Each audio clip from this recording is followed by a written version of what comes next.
E estamos de volta. O assunto hoje, cuidados paliativos. Com a gente aqui no estúdio, a doutora Dalva Matsumoto, médica clínica geral e oncologista, e a Regina Maura dos Santos, filha única que cuidou da mãe que teve câncer e agora cuida do pai, que recebe cuidados paliativos. Muita gente hoje em dia, ainda mais com as doenças crônicas degenerativas, pelos hábitos não saudáveis e também em função da longevidade, cuida de uma pessoa na família de uma doença que não tem cura. Isso. Ou seja, tem que fazer cuidados paliativos em casa. Podemos passar algumas dicas que ajude essa... A população está envelhecendo, a população mundial e a brasileira não é diferente. Por um outro lado, as famílias estão ficando diferentes. Hoje não existe mais aquela família numerosa que ajudava a cuidar dos idosos. Invariavelmente é um idoso cuidando de um idoso. Ou, na melhor das hipóteses, uma filha que abre mão da sua vida pessoal para cuidar desse idoso doente. Temos aqui a Regina, filha única, ainda né? filha Que é um única, núcleo familiar realmente muito pequeno. Que não consegue nem compartilhar isso com outros irmãos. Né? Então, essa é uma realidade. Então, o que esses cuidadores estão sofrendo? O estresse do cuidador, uma sobrecarga muito grande no cuidado, porque esses pacientes necessitam de uma demanda muito alta de cuidados. E muitas vezes essas pessoas não são suficientemente orientadas para oferecer o cuidado adequado. E as pessoas ficam assustadas, às vezes, com alguns sintomas. Né? E isso porque é comum, doutora Dalva, a família ter receio de perguntar muita coisa para a equipe. Fica com vergonha, às vezes, de tá pecando por excesso. E hoje, assim, a gente corre sempre contra o tempo. O médico reclama que tem pouco tempo. Tá. Existe pouco tempo de verdade para a gente atender. Uma demanda tão grande, isso, né? Mas eu digo que a boa comunicação, ela não precisa ser longa, ela tem que ser objetiva. Né? Então, é muito importante que o cuidador, o familiar, faça perguntas. Perguntas objetivas, não tenham medo de perguntar. Né? Por mais banal que às vezes ele possa achar que aquela pergunta seja, mas se a incomoda e se traz angústia, essa pergunta tem que ser realizada, tem que ser feita. E o médico e a equipe multiprofissional tem que ter disponibilidade para responder.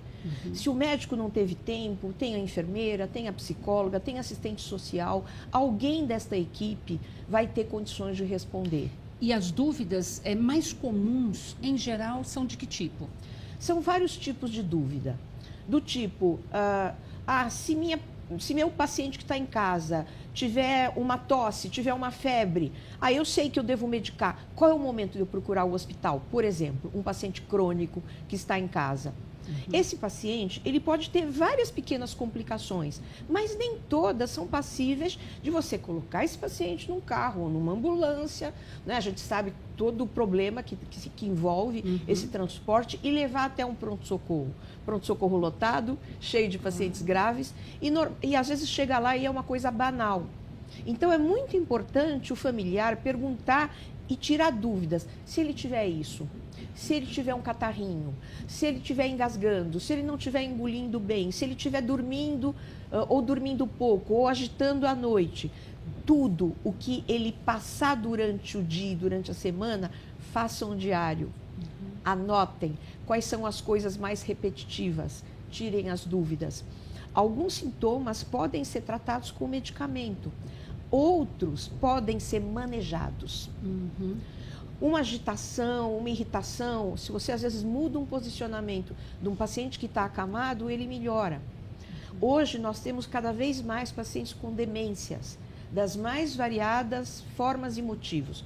Do Alzheimer, que a gente fala muito, a outras doenças. Demências por insuficiência circulatória, problema cardíaco que leva à demência, alcoolismo que leva à demência, problemas psiquiátricos que levam à demência. E esses pacientes vão perdendo a capacidade de orientação e de comunicação. Isso é muito assustador para quem assiste. Muito difícil, né? Para a família. Isso. Aprender a lidar e a cuidar então, perguntem, com qualidade, né? Perguntem. Leiam, peçam informação. Hoje a gente tem várias coisas, seus programas, por exemplo, né, que dão uma baita de uma informação para essas pessoas. Então eu costumo sempre dizer que o nosso melhor caminho e a melhor forma da gente viver melhor e cuidar melhor dos nossos pacientes é informação.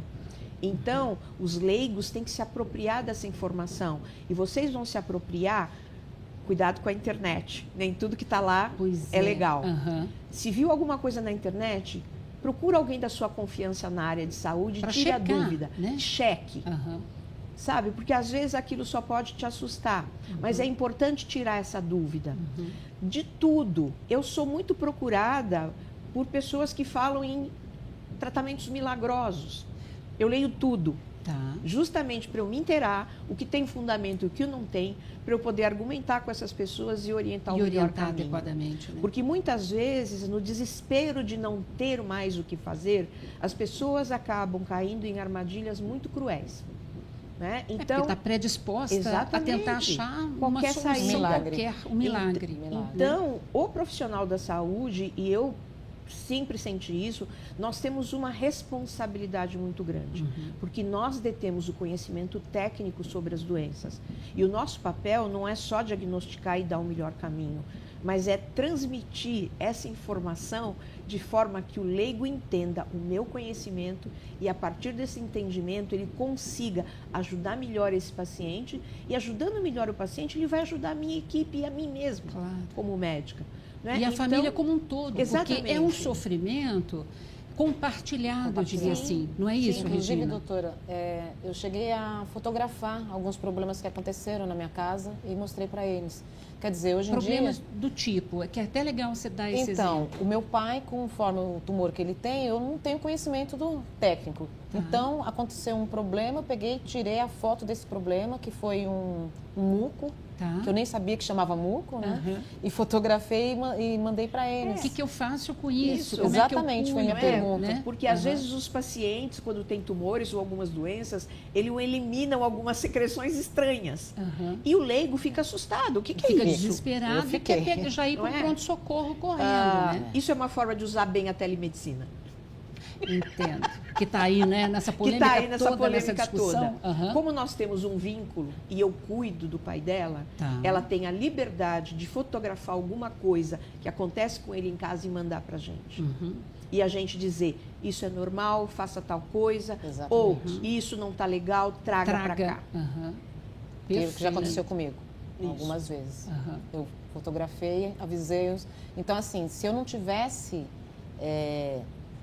a proximidade, essa facilidade de poder falar com o médico, eu não saberia o que fazer. Eu ia fazer o que ela acabou de falar, eu ia pegar ele e botar na ambulância e correr para o hospital, sendo que era uma coisa que tinha um comprimido que eu podia conseguir resolver em casa, porque eles têm o conhecimento disso. Eles já não é uma novidade para eles. Para mim é tudo novidade, né? Então, para mim foi muito bom. Que ótimo. Agora, é claro que nós estamos falando em termos de Brasil, né? Sim. E são pouquíssimos ainda os núcleos, como a hospedaria, que a senhora dirige, especializada em cuidados paliativos, né? E essa legislação, vamos dizer assim, do ano passado para cá, é muito recente ainda, né? Na realidade, esse é um trabalho... eu já participei da diretoria da Academia Nacional de Cuidados Paliativos, eu sou do grupo que criou a academia em 2005, que foi justamente, era uma entidade que junta pessoas que fazem cuidado paliativo, é uma entidade oficial que hoje batalha para a inclusão de políticas públicas, para a inclusão da boa prática dos cuidados paliativos no Brasil. E um trabalho que envolveu a questão da Academia Nacional foi a elaboração de um projeto. Então, esse projeto foi enviado para o Ministério da Saúde através do Conselho Federal de Medicina e em novembro foi publicado uma portaria. Ainda não virou um projeto de lei, mas já é uma portaria no sentido de observar e tentar criar um projeto de lei dizendo que o cuidado paliativo é uma prática legal, é uma prática reconhecida e que deve ser adotada pelo SUS. Desde os seus primeiros momentos na assistência básica, na assistência primária à saúde, isso é fundamental. Nós temos um Brasil gigantesco. Até porque nós estamos combatendo, basicamente, o sofrimento. Exatamente. Não é isso? Exatamente. Então, é fundamental que as equipes... Nós já temos no Brasil, o SUS já preconiza o Projeto Saúde da Família, que na sua organização e na sua elaboração é perfeito. A gente só precisa dar para esses profissionais elementos necessários para eles reconhecerem esses pacientes e oferecerem para esses pacientes da atenção básica à saúde, seja numa UBS, seja numa assistência pelo Saúde da Família, seja aqui em São Paulo pelo Melhor em Casa, que são várias frentes da medicina da atenção primária que já podem identificar esses pacientes. Se você identifica no início, esse paciente evita-se que ele passe, às vezes, por todo um rol de procedimento ou de sofrimentos desnecessários, né? E que esses pacientes sejam de verdade encaminhados precocemente para um serviço, mesmo que ainda não tenhamos vários serviços estruturados pelo Brasil. Nesses últimos 10 anos, que é o tempo que tem o Instituto Paliar, nós já formamos mais de 3.000 profissionais no Brasil inteiro. Vários convênios médicos já perceberam que essa é uma necessidade e estão correndo atrás do prejuízo. Perfeito. A gente tem vários ex-alunos trabalhando, organizando serviços. Então, é fundamental que exista um movimento da população, porque esse é um direito do cidadão.